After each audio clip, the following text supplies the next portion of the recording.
How's everybody out there? You guys doing okay? Are you sick and tired of being sick and tired? Because I am. Sick and tired of being run over by the government every day. Finding out every day that somehow, some way, that some regulator is taking something away from us. And I hope you feel the same way, and we're going to have to join together as a force in the Republican Party to take this back for Kentucky and take this back for the United States. Yeah. Where's Karen? Karen Tinkle-Sams, where are you? All right, Karen. We need Karen back in office here in Mayor so that she can continue to cut costs. She can continue to bring efficiency to government, which is contrary to everything government believes, as far as I'm concerned. And Karen, our thoughts and prayers are with you, and of course our votes, for those of us that can, will be right along with you as well. So get out there and help her as much as possible. Ryan Quarles. We need Ryan in the State House.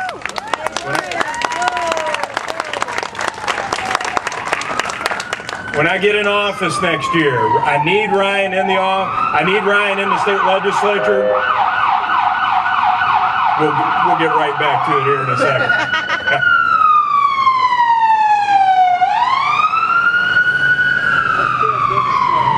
It must be a Democrat, I just heard.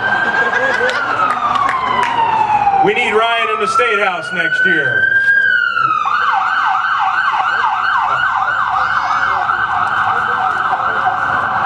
As you guys know, we have a deficit in the State House where 65 of our representatives are Democrats, only 35 Republicans.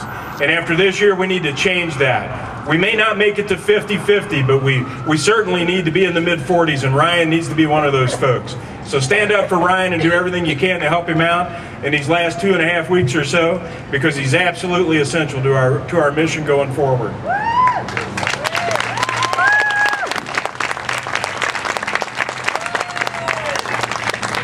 Now let's talk about that mission. Let's talk about that mission for a minute. We've got a government right now that doesn't understand what their role is. And the Moffett-Harmon administration, when we're in office, believe me, we understand our first obligation as a member of government is to protect your individual constitutional rights first and foremost above everything else. We're going to hold every law, every regulation up to the Constitution, and if it's not legal, we are not going to pursue it. And if we look at... We're going to look at federal law as well and federal regulation, because the founders so many years ago gave us tools within the Constitution to use, because they knew the federal government would get too big. They knew it would get too powerful. They knew it would start consuming everything in its path, and it has done that. And what those tools are called the 9th and 10th Amendments of the Constitution. And the Moffett-Harmon administration is going to take a look at every one of these laws and regulations, and if they don't stand up, we're going to use the powers granted to us in the 9th and 10th Amendment to fight back against the federal government. Some examples of that. The Environmental Protection Agency, or the EPA, is trying to kill Eastern Kentucky coal. We will stop them.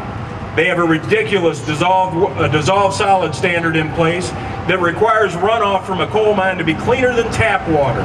That's a standard that cannot be lived up to. And we need to get that out of the way so our coal miners can continue to prosper and work and earn a living as they should.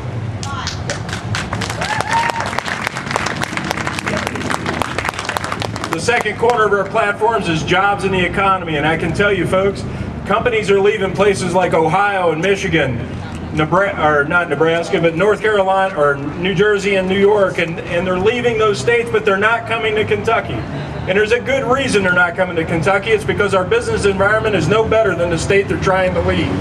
And what I mean by that is we have 240 different state taxes, fees, and surcharges that are piled on our individuals and companies every day, and we need to strip those away and replace them with a single-rate consumer sales tax on all goods and services as the only tax available to state government. Now, why do we need this? Let me tell you, folks, it'll get rid of our income tax on a personal level, to get rid of income taxes on the corporate level. It'll also get rid of all of our embedded taxes that we pay and don't even know we pay. And I'm talking about the ones in tobacco and alcohol and gasoline and many other products that we consume every day. We need to strip that away. And why do we need to do that? Well, let me tell you, folks, the simple fact is that if we take away that tax structure and convert it to a single rate consumer sales tax on goods and services, we will be the place where companies can be most profitable. And the truth is, if companies are profitable, they hire more people. If they hire more people, Kentuckians have more jobs. And that's just the bottom line. We will be the most competitive state in the nation, not only for new businesses to come and relocate to Kentucky, but also for businesses that have already been here for years and years. They become more profitable, they'll become more prosperous, and we in turn will become more prosperous along with it. Let me give you an example of a real-life example of this. In 2008, let me tell you, Texas has a tax plan that's very similar to the one I'm talking about. In 2008, Texas accounted for 71% of all of the new jobs in the United States. In a single state, 71% of all the new jobs. Now, they have an international border and they have deep water ports. You know, we can't compete with that aspect of it, but we most certainly can make it more competitive for companies to come here. We should get our fair share of that 71% that went to Texas. We should get more for ourselves. Now, our third corner of the platform is education.